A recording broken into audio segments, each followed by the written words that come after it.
Supreme court का एक latest judgement जो कि एनडीपीएस केस के मामले आया है। जजमेंट बेल से रिलेटेड है और साथ ही साथ इस जजमेंट में एक इंपॉर्टेंट बात यह भी आई कि एनडीपीएस एक्ट में बिना एफएसएल रिपोर्ट के चार्जशीट दाखिल करने पर सुप्रीम कोर्ट का एक महत्वपूर्ण निर्णय।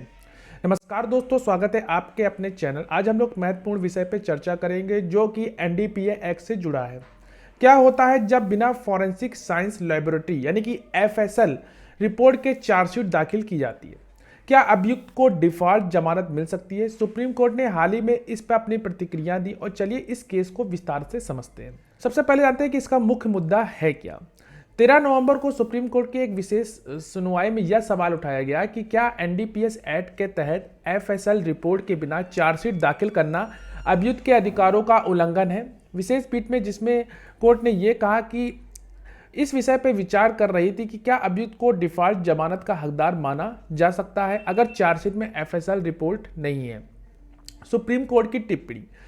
सुप्रीम कोर्ट ने यह कहा कि एफएसएल रिपोर्ट समय पर उपलब्ध न होना अभियुक्त के अधिकारों को प्रभावित कर सकता है। यह एक ऐसा विषय है जिसे हल्के में नहीं लिया जा सकता। उन्होंने पूछा यदि एफएसएल रिपोर्ट समय पर प्राप्त नहीं होती है तो अभियुक्त के कौन से अधिकार जिनकी हमें रक्षा करने की आवश्यकता है।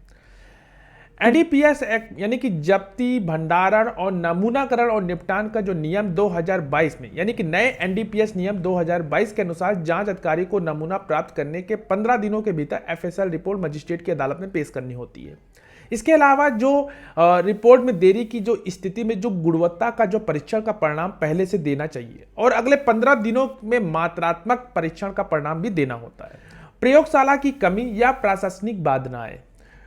कोर्ट ने पूछा कि 15 दिन की जो समय सीमा होने के बावजूद रिपोर्ट पे इतनी देरी क्यों होती है। इसके जवाब में वकीलों ने कहा कि राज्यों में पर्याप्त प्रयोगशालाएं और विशेषज्ञता की कमी के कारण यह देरी होती है। इस मुद्दे पर कोर्ट ने यह ध्यान दिया कि कहा कि यह एक गंभीर समस्या है, खासकर बड़े राज्यों जैसे कि उत्तर प्रदेश में। सुप्रीम कोर्ट के निर्देश और 2013 का निर्णय। वकील की तरफ से अदालत को यह बताया गया है कि 2013 में थाना सिंह बनाम central of bureau of narcotics मामले में सुप्रीम कोर्ट ने सभी राज्यों में एनडीपीएस मामलों में प्रयोगशालाएं स्थापित करने के लिए निर्देश दिए थे। इसके बावजूद कई राज्यों में अभी इस निर्देश का पालन नहीं किया गया, जिससे कि एनडीपीएस मामलों में देरी हो रही है। सुप्रीम कोर्ट का संतुलन दृष्टिकोण। कोर्ट ने कहा कि यह एक संतुलनकारी दृष्टिकोण आवश्यक है ताकि अभियुक्त को और राज्य को दोनों के हितों की रक्षा हो सके। अभियुक्त के अधिकारों को प्रभावित किए बिना जांच को पूरा किया जा सके। उन्होंने यह भी कहा कि देश में हित इन प्रक्रियाओं को सुचारू बनाना महत्वपूर्ण है। मामले का समापन और सुनवाई की अगली तिथि। इस मामले की जो अगली सुनवाई 11 दिसंबर को होगी। सुप्रीम कोर्ट ने दोनों पक्षों को निर्देश दिया कि वह सभी प्रश्नों को एक रिपोर्ट तैयार करे जिससे कि अभियुक्त के अधिकारों को अभियोजन पक्षों के हित में संतुलित करने की आवश्यकता होती है। वर्तमान संदर्भ का कारण। यह संदर्भ इसलिए लाया गया क्योंकि दिल्ली हाईकोर्ट ने एफएसएल रिपोर्ट न होने पर डिफॉल्ट जमानत याचिकाओं को खारिज कर दिया। सुप्रीम कोर्ट अब इस पर विचार करेगी क्या चार्जशीट के साथ एफएसएल रिपोर्ट का न होना अभियुक्त को डिफॉल्ट जमानत दिलाने का अधिकार यानी कि उसका जो आधार है वो बन सकता है।